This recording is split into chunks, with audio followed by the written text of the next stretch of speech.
I'm Ethan from Canada. Please, like and subscribe. Ever since I could remember, I'd lived with my uncle, who loved me like I was his own son. And I adored him too. He owned an auto company, and when I was 5, he took me to a showroom one day and showed me all the beautiful cars he owned. Can I drive this one, Uncle? One day you will, son, as soon as you're tall enough. I wanted to make my uncle proud of me, so I studied hard and always got straight A's. Uncle would be over the moon seeing my results, and he'd tell me that I'd take over his business one day. I was thrilled to hear that, because I loved cars. But suddenly, everything changed in the 5th grade. My uncle introduced me to Giselle, a tall woman with a really long nose. Aw, you must be the nephew. So cute. She pinched my cheeks, and when my uncle wasn't looking, she smirked at me. I didn't like her at all, but my uncle seemed to love her, because 2 months later, he married her. Giselle had a son my age, Jeremy, and he was the slowest boy I'd ever met. On his first day of school, Uncle and I were waiting for him to finish eating his cereal, and he took a minute to chew each Fruit Loop. We're gonna be late, can't you chew any faster? He then took the bowl and tried to drink down his cereal, but ended up messing his clothes. Ethan, look what you made Jeremy do. Now you'll both be so late for school. How is it my fault? Well, I can't wait any longer, so you take them to school, Giselle. We got to school 2 hours late that day. To make things worse, Jeremy was a real embarrassment. He sat in class with snot running down his nose, and didn't even realize it till one of the mean boys in class saw him. Look everyone, the new guy has some disgusting goo on his face. The entire class burst out laughing, and then Jessica, one of the prettiest and richest girls in the school, handed Jeremy a tissue and frowned at the mean boy. Why do you always have to be so rude? Leave the poor guy alone. Later that day, I caught up with Jessica and thanked her for standing up for Jeremy.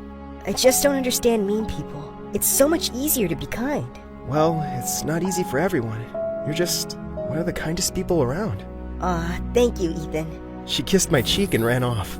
I liked her ever since we were little kids. So that kiss gave me butterflies in my tummy. As time went by, I found myself taking care of Jeremy like I was his babysitter, because Giselle kept asking me to help him. Like when we were in the 8th grade, Jeremy was failing his subjects miserably, and every day after school I had to tutor him, which wasn't easy. So when you're breaking down a sum, this is how you do it. Instead of listening to me, he'd be playing on his phone. Yeah.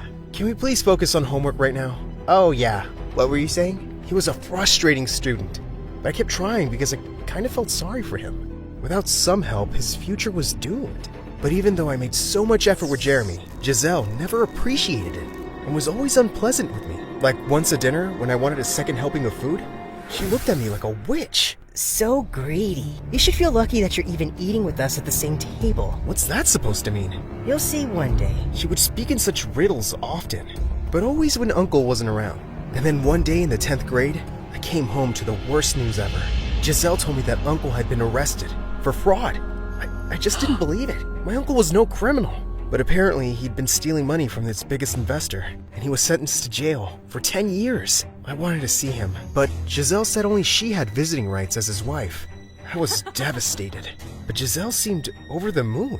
Just one day after Uncle's sentence, she invited her friends over and stayed up all night, laughing and dancing to loud music. And just 2 days later, I got back from school to find out she had moved all my stuff to the attic. Why did you do this? That room was just too big for a boy like you. So Jeremy will be moving in there now. I'm moving my stuff back. Listen here, you poor rat. I'm in charge now, and what I say goes. You're gonna pay for this. She laughed out like a witch, and then suddenly slipped and fell down a couple of stairs on her butt. I told you, you'll pay for this. I made myself comfortable in the attic, but as days passed, things got worse for me. I was no longer allowed to eat at the dinner table or watch TV in the lounge. Giselle fired our butler, saying it was too expensive to pay him. So she gave me and Jeremy chores, but I seemed to be the one doing all of them. Jeremy was still a weird guy, but he wasn't evil like his mom. One day, he brought me some dessert to the attic. I'm really sorry about the way my mom treats you. It's okay, bro.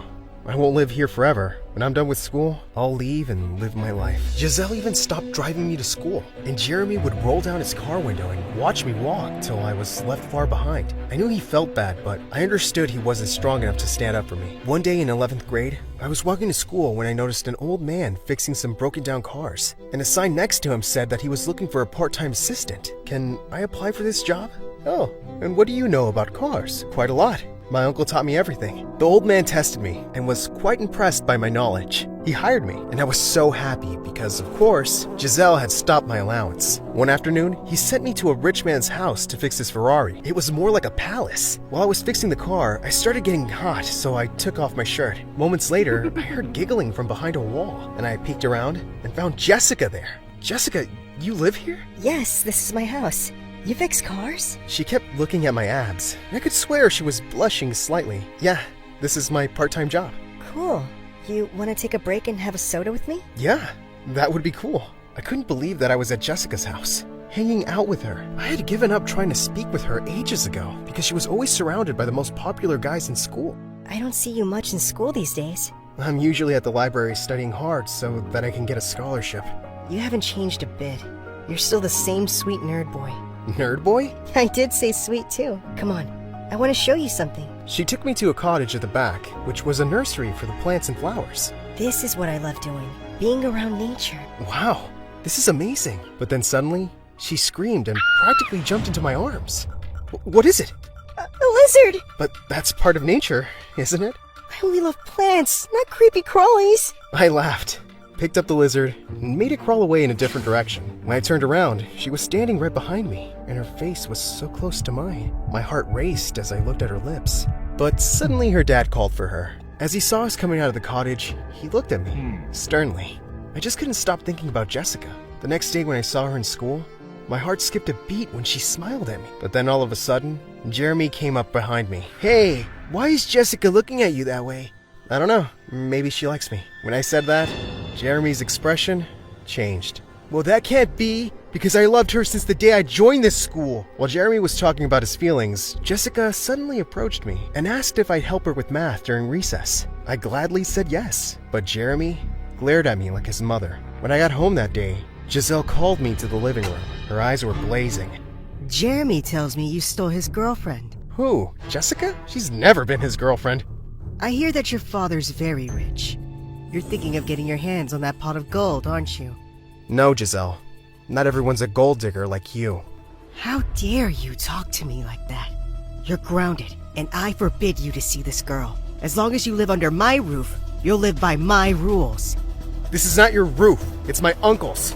The next day, while I was with Jessica at recess, Jeremy came and told me to take off the shirt I was wearing because he'd given it to me and wanted it back now. I told him to buzz off, and then he pounced on me. But I was way stronger than him and pinned him down. Calm down, dude.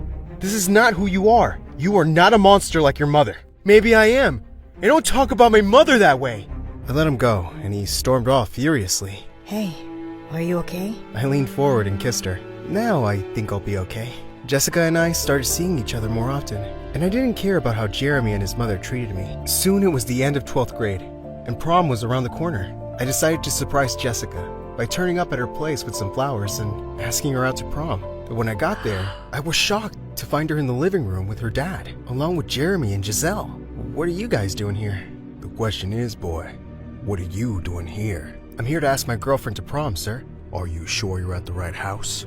Because my daughter just said yes to being Jeremy's fiancé. I couldn't believe my ears. I looked at Jessica, but she just looked back at me with a frozen face. I need to speak to you alone, Jessica. There's no need, Ethan. You heard what my father said, and I agree. It's a good match. I think you should go now and leave me alone. And then her dad had guards throw me out of their house. I was utterly heartbroken. She changed her mind about me because I was poor? As I laid awake that night, the attic door creaked open. It was Jeremy. So, how does it feel, Ethan? You always thought you were better than me, right? But look at me now. I'm the master of this house, and I own the heart of the girl you love. Before I could stop myself, I'd flown at Jeremy and punched his face. I obviously couldn't stay there anymore. So I took my savings and my things and left that very night. The old man I worked for let me stay at his garage for a few months, till I got into university on scholarship and left. A year later, as I was walking out of college campus, I was completely shocked to see Uncle standing outside. Oh my god, you're free! I missed you so much, Uncle! How come you never came to visit me, son? Giselle told me that I wasn't allowed. She was lying. I was in jail because of her. She framed me for fraud and had me thrown in jail. But my lawyers had found proof of her guilt, and soon, she will be behind bars. And so she was. It was the happiest day of my life when she got arrested, and Jeremy was sent off to live with relatives in another city. My uncle and I moved back to our house, and I continued with my engineering degree. And then one day, as I was fixing a car in Uncle's garage, I turned around to see Jessica walk in. Oh, it's you. Can I help you with anything? Ethan, I'm so sorry. Oh, you're sorry now, because I'm rich. No, it's not like that. Giselle threatened to do something bad to you if I didn't break up with you. I never meant to be with Jeremy, but I had to do something to drive you away from here. What? Why didn't you just tell me this? I was scared. For you. She started crying, and I wrapped my arms around her and told her it was all over. So do you think you can give me another chance? Of course. I've loved you since forever, Jessica. You're the best person I know.